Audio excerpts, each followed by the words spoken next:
Welcome on into the Fantasy Football Forge. It is week 6 running back rankings. That's what's on the dock in this video today. So, hey guys, if you end up liking the video, don't forget to drop a like. It really helps. Subscribe to the channel if you're new and you want more. And you can find these rankings. There's links in the description to every position's rankings. The wide receivers video already came out earlier today, and the quarterbacks and the tight ends video will be coming out tomorrow morning, 9 a.m. Eastern Standard Time. So you can check those out. Those rankings do get updated throughout the week as I look at them, as people ask questions, and I start to maybe sometimes some changes will happen. And you can also find the most live and up-to-date rankings every Thursday, 1.5 hours prior to kickoff, where I am here live on YouTube doing a stream for all of your start-sit questions prior to the Thursday night game, and then Sunday mornings, 3 hours prior to kickoff as well, and probably once again this Saturday for like hour or so evening because of that Sunday morning game. So, there is another one this week. That's an early one. I can't recall which one, but keep an eye on that. You know how that can go with players last second being ruled out. You don't want to be caught with one of those guys in your lineup. So let's get on to any running back injuries that we may have had, as well as interesting usage information. That interesting usage coming from JJ Zachariason's info dump that he puts out every Monday morning out into the social networks. So it's good stuff, good information. I pick it apart, I share what I want from it, and there you go. Injuries: Omarion Hampton was placed on IR. A minimum of 4 weeks, he's gone. Antonio Gibson tore his ACL. Saquon Barkley had a knee injury, but he's expected to be playing on Thursday. My cat's meowing, if you can hear that. And Joe Mixon is, quote-unquote, making progress via report. Over the next few weeks, they'll, quote-unquote, have a better idea. So, at some point in the ishly near future, they'll have an idea of what exactly? If he has a chance to return at the end of the year. I just don't think he's going to ever be anything that you can throw out there in fantasy and be, relevant and actually help your team. Doubtful. But, nonetheless, share that report with you. Interesting usage information. Blake Corum's snap share plummeted in Week 5. Kyren Williams' target share was very high last week. Jordan Mason got used in every aspect of the game, ran lots of routes as well. Kendre Miller's snap share keeps creeping up every week, from 13 all the way up to 39% between Week 1 and 2 there. Isaiah Davis took less rushing load away from Breece Hall than Braylon Allen had been taken away from him. Saquon Barkley saw his lowest usage that he's seen all season. Tyler Batty returned to the Broncos' backfield to the detriment of R.J. Harvey owners. Rico Dowdle got more usage than Chuba Hubbard had been because, he was eating some of Chuba Hubbard's work because he's a really good back. They have a 6th-ish round rookie behind. Maybe it was earlier than that. It's Trevor Etienne. I wasn't really a huge fan of his. So they got a rookie behind Rico Dowdle. So Rico's taking the Chuba Hubbard workload as well as basically what he had been eating into Chuba's workload as well. Woody Marks played 3 more snaps than Nick Chubb did in Week 5. He had taken 10 more snaps in Week 4. So took away less from Nick Chubb this last week. Michael Carter dominated the usage in Arizona's backfield. Rashad White dominated the usage in Tampa Bay's backfield. Charbonnet outsnapped Walker 34-26, and he ran 9 more routes. So one of these weeks that's going to really kill Charbonnet. I do wonder if Samaje Perine may begin to get more work in Cincinnati. They seem to get a little frustrated with the inefficiency that they're getting from Chase Brown, halfway through the game last week.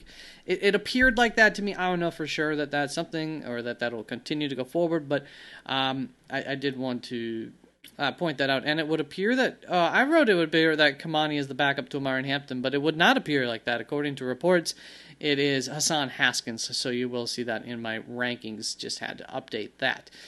Prior to recording, last week, my loves and my fates, how did we do? I loved Derrick Henry. I thought they would try to get that, the only way they were going to win was Derrick Henry, so I thought they were just going to try to slam him up the throats of that Houston defense. It's also, probably the best area you could attack him with. It did not come through at all. David Montgomery, loved him for the exact reasons of why he ended up coming through. And Brashard Smith was like a long shot, love of mine, and he didn't really do anything spectacular. Fades, J.K. Dobbins, I faded. Believe he had a good week. At least came through with a touchdown for you, I believe. Jordan Mason, I faded. Really impressed by the game plan that they had there. It still wouldn't have been a great game, but he got some more receiving work than we really expected him to get there, as well as he got the touchdown. And so, always, when you get that touchdown, that can help to make a mediocre day look much better. And that was the case for Jordan Mason. R.J. Harvey, Isaiah Pacheco, Kareem Hunt. So, R.J. Harvey, Isaiah Pacheco, good fades. Did not think this was much of a good matchup for R.J. Harvey last week. Maybe that's the reason why we saw Tyler Batty. It's just because the type of what they were trying to do with the running back room would make a lot of sense. Isaiah Pacheco, obviously, that turns out to be fine, but Kareem Hunt had a 2-touchdown day, so congratulations to anybody who was playing Kareem Hunt. Let's get on to the running back rankings here. Over on the far left, fantasy points column, this is on a scale of 0 to 36, and it is on average fantasy points per week, and it is shaded favors consistency. It is a scale because of that reasoning. So, consistency-based ranking, average fantasy points per week rankings there. Green is good, red is bad in every column. Opportunities are 1 point. One opportunity is a rush. 2 opportunities for targets. Targets are 1.92 times more valuable than rushes. That I realize that might be a full PPR stat. Maybe it's more like 1.5 times more in half PPR.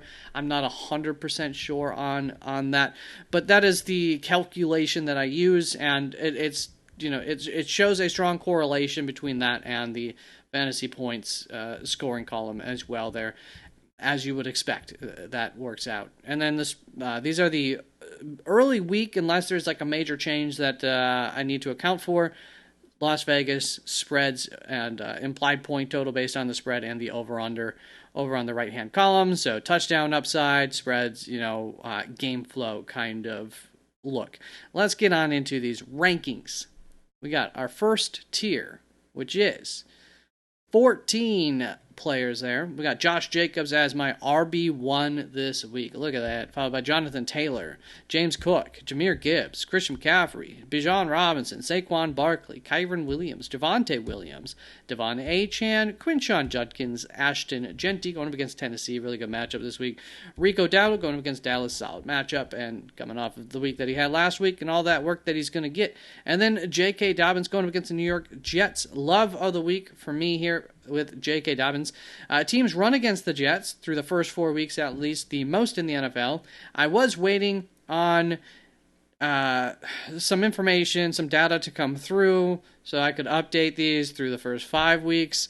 The stats, as well as a couple of ranking question marks that I had, but it's been taking too long. I got to record so that way I can edit this video and get it out for this evening. So I wasn't able to wait for that, but through the first 4 weeks, they allowed the most rushing attempts against them in the NFL, averaging 26.8 attempts per game against the New York Jets rushes.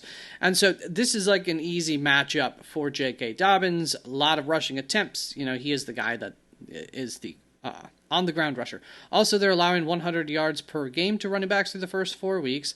Teams don't throw much to their running backs versus the Jets, but who cares about that for J.K. Dobbins? He doesn't do a whole lot of receiving. That's fine. That doesn't hurt what we expect from him. Obviously, the touchdown upside looks pretty fine there. Implied point total is good, as well as the expected game flow here should be run heavy. Should be able to run that clock out through the fourth quarter and get some more yards and rushing attempts, opportunities there for J.K. Dobbins down the stretch as well. So that is why he is a love of the week for me. And I mean, generally speaking here, you're just starting these guys, right? So I don't think I need to do too much convincing there. Here is my second tier. Kicks off with Ja'Cory Krosky Merritt, followed by Travis Etienne, Rachaad White, Breece Hall, kind of really in a clump. This is where I was waiting on some more information that I just had to go create these statistics that I wanted to look at on my own. We'll talk about that in a moment. Kenneth Gainwell is my RB19, followed by Cam Skattebo, Alvin Kamara, Derrick Henry. So we'll get to Cam in a little bit. Ja'Cory Krosky Merritt is my other love of the week for the running backs here. Bill, Chicago sucks against running backs. They've allowed the most rushing yards per game through the first 4 weeks. They had a bye in week 5. The only team that I feasibly thought might be able to make it so that they were not the team who, through the first 5 weeks, would have the most rushing yards per game was Miami, so I did the math there. And Miami, because they allowed 238 yards to Carolina last week on the ground to running backs. But Miami will join them in a tier of their own, a significantly more amount of yards allowed than any other team by a good margin. So they will still be the worst in terms of the amount of yards that they're allowing to running backs. And once again, that's just a perfect setup for a guy who's not really much of a receiving back in Ja'Cory Krosky Merritt. Not that he didn't have a nice, good reception last week. But, you know, where he does best is on the ground. Yeah, look for some explosive plays from Ja'Cory, maybe a high yardage total, and hopefully a touchdown or two on top of that for us playing Ja'Cory Krosky Merritt. I will be with y'all rooting for him because I'll be playing him. He won't be on my bench this week. Travis Etienne, Rachaad White, Breece Hall. Oh, by the way, for those of you who wanted to drop JCM last week, you're welcome for telling you not to. Hopefully you did not. Travis Etienne, Rachaad White, Breece Hall. I had in this little group. I was struggling on how to order them, and so I was waiting on the Week 5 news. It didn't really clarify anything here. What I would say is, I think that Travis Etienne is going to be the highest ceiling of the group, but the lowest floor, because Seattle is the best against the ground, but they do allow a lot of receptions and receiving yards, the most out of this group of 3, especially to running backs. Now, it's not like Travis Etienne just gets peppered with targets on a regular basis, so this might be something where hopefully they're coming in with that kind of game plan, because otherwise, once again, lowest floor as well out of this group, just comparing these 3. So Etienne, highest ceiling, lowest floor. Rachaad White, I would say, is going to come in as the highest floor. He does come in with the most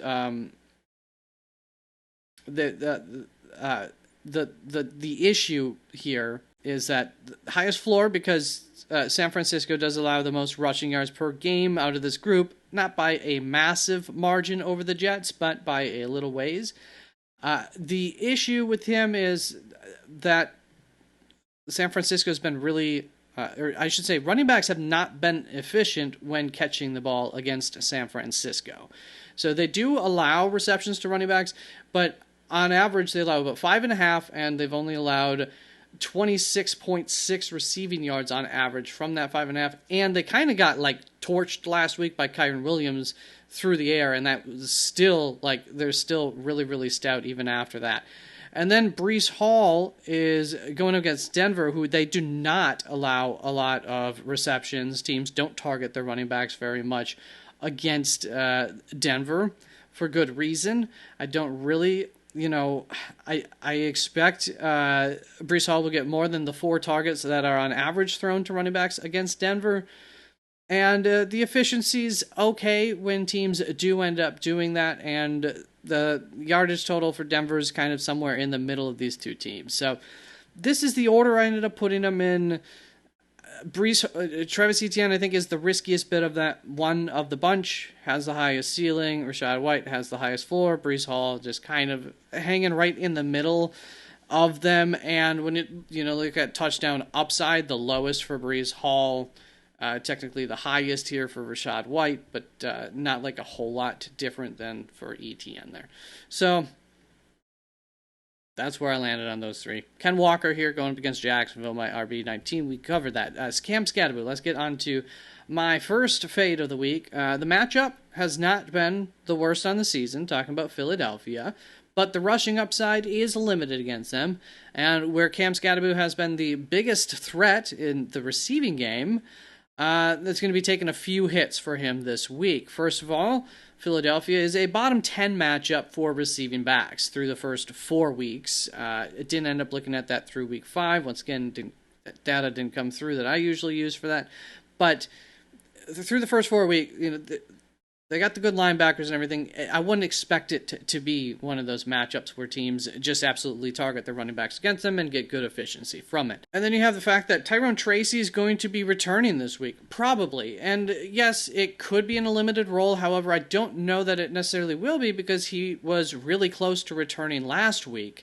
So I think he's probably, for the most part, going to be back to form, which means, like, worst case scenario here, it could be a 55-45 split. Cam Skattebo being like the 55. I still think he's won the lead dog job here.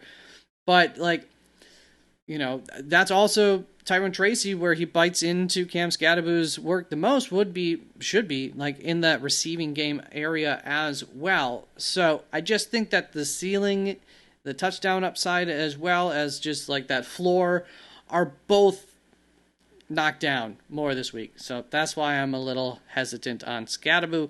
Alvin Kamara, Derrick Henry, finish that tier up. We did that. Let's go on to this next tier.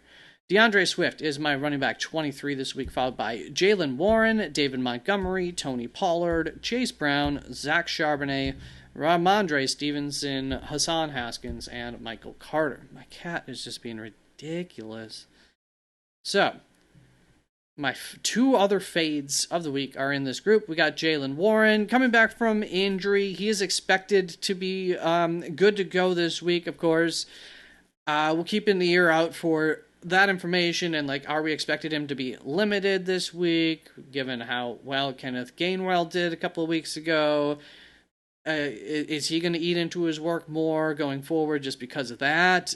I don't know, but regardless of all those possible concerns, Cleveland absolutely dominates against running backs. They're a very, very tough running back matchup, especially receiving backs, which that's where Jaylen Warren has gotten a lot of his fantasy value. Not that he's, like, bad on the ground or anything, but that's really what puts him over the edge into normally up into this other tier, but taking him out of that tier because of the matchup this week. So the floor is pretty ugly for Jaylen Warren in comparison to what, against most matchups where I prefer to kind of like him otherwise. And then Michael Carter is my other fade this week going up against Indianapolis. It's a stout run defense, and Michael Carter is kind of one of those guys. He's better on the ground. He's not very efficient as a receiver, which would be the biggest weakness. Not that it's a huge weakness for this Indianapolis defense, where teams have tended to find maybe some more success than on the ground, at least, with their running backs. And I was unimpressed. Against Tennessee last week, Michael Carter averages 2.8 yards per carry. Tennessee was not a good run defense coming into that matchup. Should have been somebody that he could have looked like a normal running back, like a good starting running back because of the matchup. Instead, he looked like who he kind of is, and that scares me when we're now going up against a stout run defense instead of one that was very, very leaky. So I don't have my hopes up very much. I'm also just generally, look, Arizona could just focus. After that embarrassing loss versus Tennessee, after everybody's talking smack about them, I tend to like teams where everybody's saying how much they suck. But, like, Indianapolis has been really good. And if that does not happen, if Arizona doesn't come out here fighting real hard and focused, Indianapolis could just crush them. And I just tend to think that that's what's going to happen, which is probably why it won't happen. But I'm just saying, like, I would have no concern about that happening if it wasn't for that ugly loss against Tennessee last weekend. That is going to bring us on to this next tier of running backs. TreVeyon Henderson just outside of this group. It is a good matchup against New Orleans, at least. Kabadi Vidal right behind that. Amari DeMarcado behind that, because I actually do kind of think that maybe, like, I think he'll end up outscoring Michael Carter this week. full guesstimate there. RJ Harvey behind that against New York Jets could actually get some work. Kareem Hunt, Sean Tucker, Isaiah Pacheco, Tyrone Tracy Jr. at the back end there, assuming that he plays this week, of course. That could change things if he is not playing this week, and he won't be ranked in that case. Kendre Miller, Tyler Algier, Blake Corum, Kenneth Gainwell, Tyjae Spears. Next up, followed by Brashard Smith, Chris Rodriguez, Kyle Manangai. Guys, let's not be absolutely shocked if he actually ends up with a role in this offense coming out off of the bye. Just saying that's a possibility. So that's why I have him this high, is just kind of like on a whim. Bashal Tutin, Ollie Gordon, Jeremy McNichols to finish up that tier. And then we're in guys who, gosh, I hope you're not having to play him. Justice Hill, Ray Davis, Brian Robinson Jr. are the last ones that I have any kind of ranking on. Of course, there's other guys, Will Shipley, Caleb Johnson, not Amarian Hampton, he's out. Jaden Blue, Dylan Sampson, yeah, they get a little bit of work too, but I just not bothering to rank them. If you do have questions on somebody I don't have ranked, where would I have them ranked? Just ask. And then, of course, Houston, Minnesota's on bye, so not ranking those guys. And Chuba Hubbard, Braylon Allen, Bucky Irving, not expecting to be playing this week. So, that is it for the Week 6 running back rankings. Once again, please like, comment, subscribe. I appreciate it. And I will see you soon. Bye-bye.